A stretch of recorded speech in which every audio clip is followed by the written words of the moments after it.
Piyush sir, has India agreed not to import Russian oil as mentioned in Trump executive order? इसकी जानकारी आपको दे पाएंगे। Sir, कपास और सेब जो लिस्ट आई है एक प्रोडक्ट्स की, उसमें कपास और सेब का क्या स्टेटस है? क्या उसके लिए हमने बाजार खोला है? इन दोनों के ऊपर आज के दिन भी इंपोर्ट भारी मात्रा में होता है। उदाहरण के लिए सेब आज भी 6 लाख टन इंपोर्ट होता है। अमेरिका से भी सेब बड़े पैमाने पे इंपोर्ट होता है। आज जो इंपोर्ट हो रहा है वो 50 रुपए मिनिमम इंपोर्ट प्राइस पे इंपोर्ट होता है और उस पर 50% ड्यूटी यानी 25 रुपए। तो एक प्रकार से सेब के किसानों को संरक्षण देने के लिए 50 मिनिमम इंपोर्ट प्राइस, उस पर 25 ड्यूटी, 75 रुपए आज एक फ्लोर है जिससे नीचे इंपोर्टेड माल नहीं आ सकता है। और 6 लाख टन आज भी आ रहा है क्योंकि हमारी खपत ज्यादा है और हमारी प्रोडक्शन उस पैमाने पे कम है और खपत बढ़ते जा रही है जैसे जैसे लोगों की और ज्यादा जरूरतें या डिमांड बढ़ते जा रही है, खपत भी बढ़ रही है। उसके बावजूद जितना आज अमेरिका से इंपोर्ट होता है उससे कम कोटा आज अमेरिका को कंसेशनल ड्यूटी पे दिया गया है। उस पर भी मिनिमम इंपोर्ट प्राइस 80 रुपए रखी गई है और 25% ड्यूटी, यानी 80 रुपए का मिनिमम इंपोर्ट प्राइस, 25% ड्यूटी यानी 20 रुपए। तो भी आज के 75 रुपए के फ्लोर प्राइस से वो 100 रुपए है जिस पे कोटा दिया गया। तो हमारे सेब के किसान पूर्णतः संतुष्ट है और वो जरा भी चिंता ना करें। उनका सामान, उनका बनाया हुआ उत्पाद और उसकी कीमत उनको सही दाम उनको सुनिश्चित किया गया। कापूस में भी आज बड़े पैमाने पे कापूस इंपोर्ट होता है क्योंकि हमारे पास एक्स्ट्रा लॉन्ग स्टेपल कॉटन जो अमेरिका में उगता है भारत में पर्याप्त मात्रा में उगता नहीं है। वैसे तो बहुत ही कम उगता है।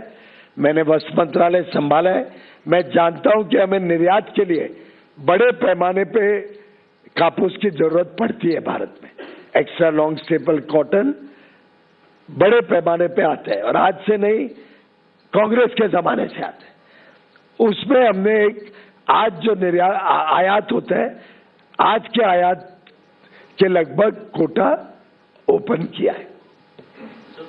Times will come to everyone. Come. Yeah, thank you, John Reed from the FT.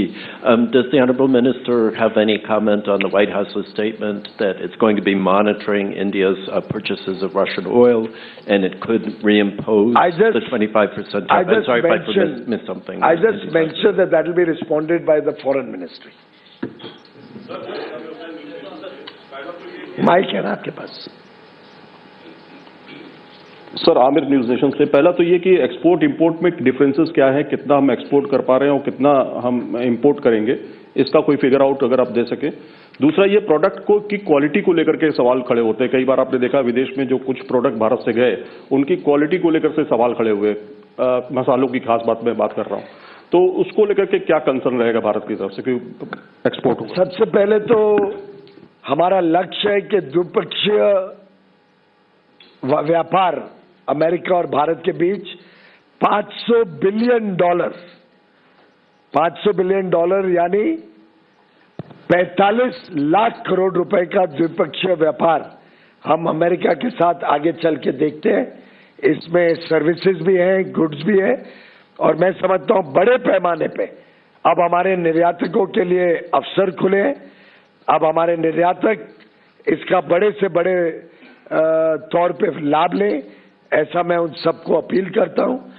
रही बात क्वालिटी की, मेरा मानना है आज भारत की क्वालिटी दुनिया में उत्तम क्वालिटी का माल होता है।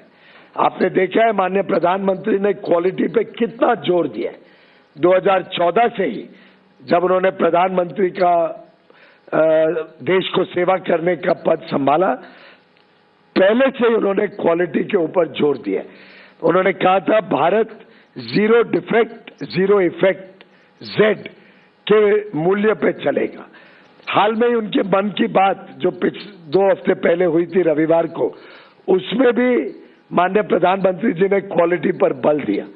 पार्लियामेंट का सेशन शुरू हुआ, उनके पहले दिन के उद्बोधन में भी उन्होंने क्वालिटी का जिक्र किया और परसों ही राज्यसभा में माननीय महामहिम राष्ट्रपति जी के उद्बोधन पर जो धन्यवाद का प्रस्ताव था, उस पर भी जवाब देते हुए माननीय प्रधानमंत्री जी ने बल दिया कि भारत की क्वालिटी और भारत का ब्रांड सर्वोच्चम होना चाहिए, बेस्ट होना चाहिए, दुनिया का फेवरेट होना चाहिए। और मैं मानता हूं हमारे निर्यातक बहुत बेहतरीन काम कर रहे हैं इसमें। सर कृषि और डेयरी क्षेत्र में क्या 100% प्रोटेक्शन है? क्योंकि कंफ्यूजन ये है कि क्या कुछ शर्तों के साथ उनको एंट्री दी गई है और लगातार विपक्ष जो ये कह रहा है कि पूरी बात बता नहीं रही है सरकार।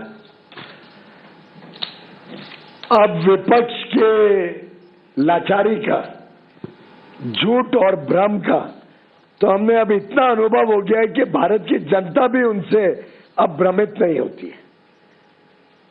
झूठ और फरेब के अलावा उनके पास जनता के पास लेके जाने के लिए कुछ नहीं है। मैं पुनः एक बार दोहराता हूं कि भारत की डेयरी में कोई शर्त के साथ भी कुछ खोला नहीं गया है, किसी प्रकार का कोई कॉम्प्रोमाइज नहीं है और पूरी तरीके से भारत की डेयरी में कोई ओपन कुछ नहीं किया गया, कोई कंसेशन नहीं दिया गया। इसी के साथ साथ जो भारत के प्रमुख कृषि क्षेत्र के उत्पाद हैं, और मैंने बड़े विस्तार से कहा, मैं चाहूंगा कि उसका इन्फोग्राफिक्स भी हम लगा दें तो दोनों चारों टीवी पे आपको एक इन्फोग्राफिक भी एक बार देख लीजिए। हमने जो मेन इंडिया के प्रोडक्शन है, जिसमें मीट है, पोल्ट्री है, डेयरी है, जीएम फूड प्रोडक्ट्स हैं, सोयाबीन है, मेज है, सीरियल्स है, मिलेट्स है, ज्वार, बाजरा, रागी, कोडो, अमरांत, फल है, केला, स्ट्रॉबेरी, चेरी, सिट्रस फ्रूट यानी मेरे ख्याल से संतरा वगैरह, ग्रीन पीस, काबुली चना, मूंग, ऑयल सीड्स, कुछ एनिमल फीड के प्रोडक्ट्स, ग्राउंडनट, हनी, मॉल्ट और उसके extract, non alcoholic beverages, flower और मील्स, स्टार्च, कुछ एसेंशियल ऑयल्स, इथेनॉल और टबैको। अब इतने ये वस्तु एक बार मोटे और भी है जिसके इन्फोग्राफिक्स आप सबको शेयर भी हो जाएंगे, स्क्रीन पे भी लगातार दिखाए जाएंगे। इन सबको जब हमने कोई छूट, कोई रियायत, कोई शर्त या बिना शर्त किसी प्रकार से भी कोई कॉम्प्रोमाइज नहीं किया, तो मैं समझता हूं भारत के किसान आज खुशहाली मनाएंगे और पूरी तरीके से संतुष्ट हैं। Sir, Karishma from Business Today. Congratulations to you. So you spoke of some limitations on imports, like you mentioned about apples and also particular quantity for DDGS.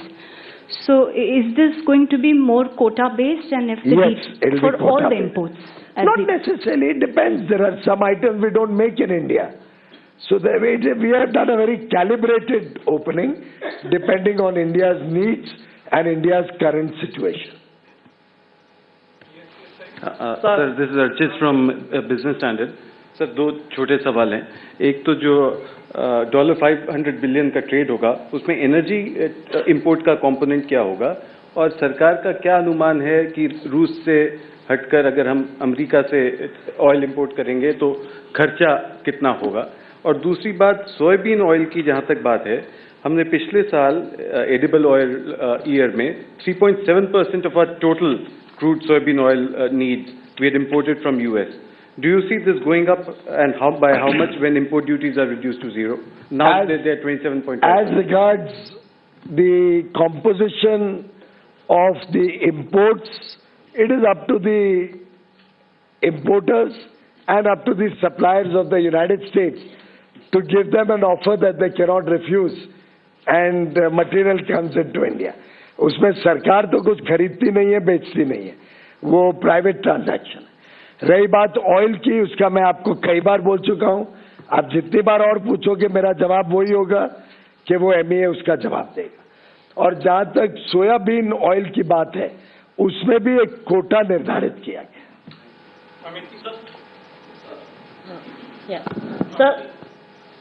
Sir, Amity here from Business Line. Sir, on ICT imports, on laptops and tablets and all, so are we moving back to a free import regime from the license or the authorization regime? There is no license regime on this product. Authorization requirement. Well, that is more directed towards safeguarding our interests from countries which are known to do predatory pricing or supply goods at irrational prices, which are even sometimes lower than the cost of manufacture in India. Countries which have fair play, and certainly, and it is important that we all understand this, a country like the United States of America, where the cost of labor is probably of $90,000 nearly, versus India, which is at $3,000 per capita. There is certainly no competition. We actually complement each other. And for our national security, we will certainly need many ICT products. For example, NVIDIA chips. We will certainly need AI equipment. We will certainly need data centers if we have to remain abreast with what is happening in the world. If our IT companies have to reorient themselves to start becoming more in tune with the needs of the world, we will need these important ICT products. It is a big win. I repeat, it is a big win for India that America has agreed to provide us all these ICT products, which are the need of the hour in our country. Shailesh हाँ लीजिए बोलिए, mic उठा लीजिए। हमारे यहाँ से smartphone वगैरह जाता है और इलेक्ट्रॉनिक्स कंपोनेंट जो एक्सपोर्ट होते हैं, उस पे स्टेटस क्या होगा? और दूसरा सर, जॉइंट स्टेटमेंट में जो लास्ट का चौथा पॉइंट है, उसमें कुछ बोला गया है ऐसा कि यूएस और इंडिया जो है आगे भी टैरिफ कम करने पे बातचीत करते रहेंगे, जो 18% अभी हुआ है, ऐसा ये अगर मैं गलत हूँ तो सही करिएगा सर इसका। सबसे पहली बात तो स्मार्टफोन्स आगे भी जीरो ड्यूटी पे भारत से एक्सपोर्ट होते रहेंगे, उनका निर्यात जीरो ड्यूटी पे आगे भी चलेगा, जो एक प्रकार से बड़ा एज देता है भारत के स्मार्टफोन इंडस्ट्री और मैन्युफैक्चरर्स को। और स्वाभाविक है, हम तो बड़े लक्ष्य के साथ दुनिया के साथ काम कर रहे हैं।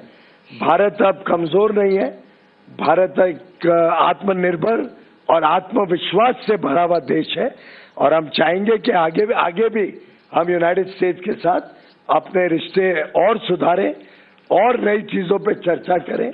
तो ये पहला फेज है, आगे हम और देखेंगे कि क्या द्विपक्षीय लाभ जो दोनों तरफ को लाभ मिल सकता है, उन चीजों पे आगे चर्चा करेंगे।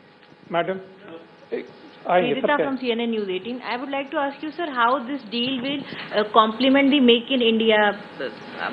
The very fact that America has innovation and technology far superior to any other country in the world, but because of their high cost of production and labor, there are many products which they are not able to compete in the world markets at affordable prices. Provides a huge, unique opportunity for American innovation to produce in America for the needs of America and to collaborate with friendly countries, trusted democracies like India, to work together to manufacture in India to capture world markets. Therefore, we complement each other. Bharat और America एक दूसरे के पूरक हैं। We complement each other. हम स्पर्धा नहीं करते. We don't have a competition with each other.